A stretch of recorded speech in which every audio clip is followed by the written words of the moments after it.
فقط حدود 10% آدمای دنیا چپ دستن و جالبه بدونی خیلی از نابغه ها، هنرمندا و آدمای عجیب تاریخ چپ دست بودن. اما یه سوال مهم، چپ دست بودن واقعا یه برتریه یا فقط یه دردسر متفاوت؟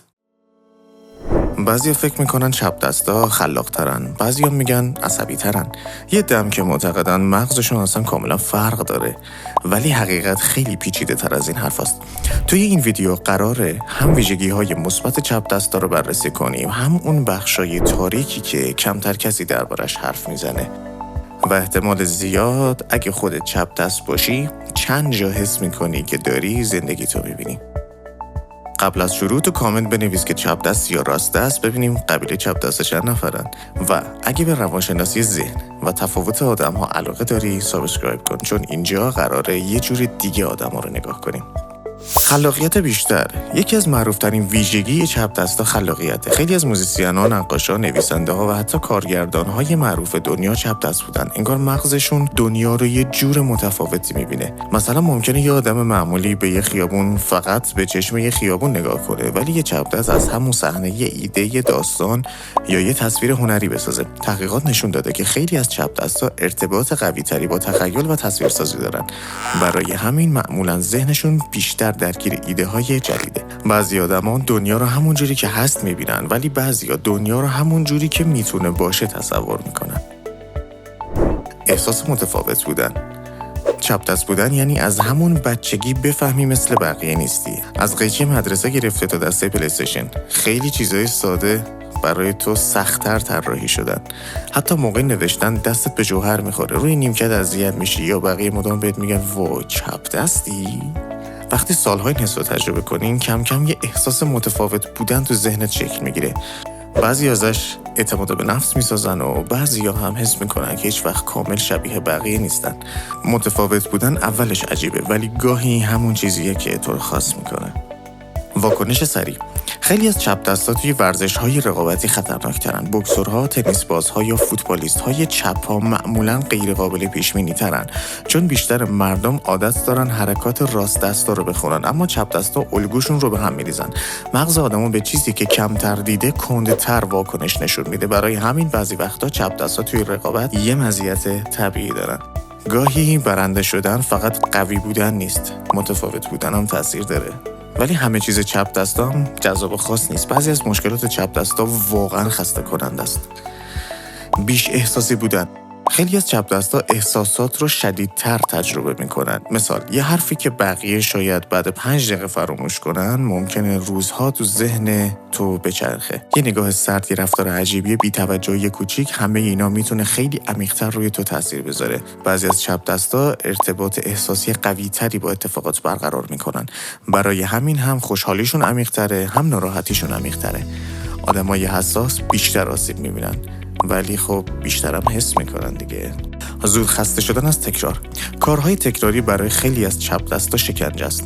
اگه یه کار چالش نداشته باشه بعد از یه مدت مغزشون خاموش میشه. برای همین ممکنه یه روزو با انگیزه خیلی زیاد شروع بکنن، ولی خیلی سریع علاقهشون کم بشه.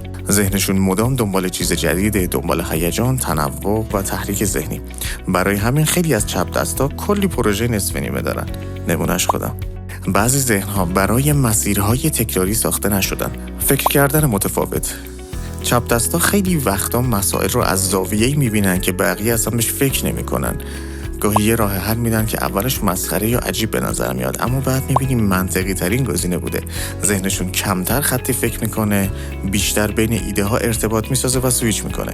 برای همین ممکنه توی حل مسئله، طراحی، هنر یا حتی بحث کردن متفاوت عمل بکنن. همه آدمای عجیب اشتباه نیستن، بعضیا فقط زودتر از بقیه میبینن. همین.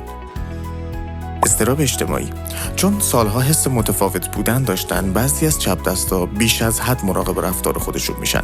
زیادی فکر میکنن که بقیه درباره‌شون چی فکر میکنن. گاهی حتی قبل از حرف زدن چند بار جمله رو توی ذهنشون مرور میکنن.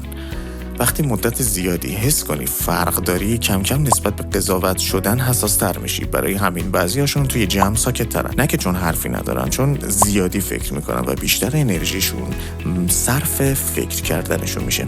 بعضی از شلوغ‌ترین ذهن‌ها ساکت‌ترین آدم‌ها رو میسازن و این شاید یکی از عجیب‌ترین بخشای ماجرا باشه. ترکیب منطق و احساس. خیلی از چپ دستا یه ویژگی عجیب دارن، همزمان هم منطقی هن، هم شدیداً احساسی. توی یک لحظه میتونن خیلی منطقی تصمیم بگیرن و لحظه بعد یک احساس کوچیک کل ذهنشون رو به هم بریزه. برای همین بعضی وقتا حتی خودشون هم نمیفهمن چرا اینقدر درگیر یه موضوع شدن. ذهنشون مدام بین تحلیل و احساس جابجا میشه و سخت میتونن کنترلش کنن. ذهن پیچیده آرامش پیچیده هم میخواد. استقلال فکری بیشتر. چپ دستا معمولا سخت‌تر همرنگ جماعت میشن. اگه همه یه چیزی بگن دلیل نمیشه که اون هم قبول کنه. دوست داره خودش تجربه کنه، خودش به نتیجه برسه. شاید چون از اول یاد گرفته متفاوت بودن چیز ترسناکی نیست، برای همین خیلی وقتا مستقل تر فکر میکنه. کسی که جرأت متفاوت فکر کردن داره گاهی دنیا رو تغییر میده. درگیری ذهنی زیاد و شاید مهمترین ویژگی خیلی از چپ دستا همین باشه که ذهن شلوغی دارن. شب میشه همه میخوابن ولی مغز تو تازه شروع میکنه. فکر، تحلیل، خیال پردازی، مرور اتفاقات، ساختن سناریوهای مختلف. ذهن فعال فوق‌العاده است، اما اگه خاموش کردنش رو بلد نباشی خستت میکنه و فرسوده میشی. برای همین خیلی از آدمایی که ذهن قوی دارن در عین حال آرامش کمتری هم دارن. بعضی از قوی ترین ذهن‌ها آروم ترین ذهن‌های دنیا نیستن. چپ دست بودن نه یه قدرت جادوییه نه یه نقصه.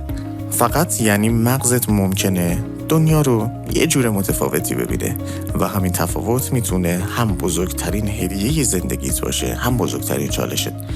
بستگی به خودت داره که چطوری ازش استفاده بکنی. خلاقیت، احساسات عمیق، استقلال فکری، ذهن شلوغ، حساسیت بالا، واکنش سریع. چپ دست بودن فقط فرق داشتن توی نوشتن نیست. گاهی یعنی فرق داشتن توی فکر کردن. و شاید تمام این سالها مشکل این نبوده که زیادی متفاوت بودی. شاید فقط توی دنیای زندگی کردی که برای آدمایی مثل تو ساخته نشده. اگه تو هم مثل من چپ دستی، تو کامنت بنویس چپ دستم. بذار ببینیم چند نفر این ویدیو رو واقعا درک کردن. لایک یادت نره و اگه دوست داری ویدیوهای بیشتری درباره ذهن، شخصیت و روانشناسی ببینی، هیروپاد رو سابسکرایب کن. تا ویدیوی بعدی، بدرود.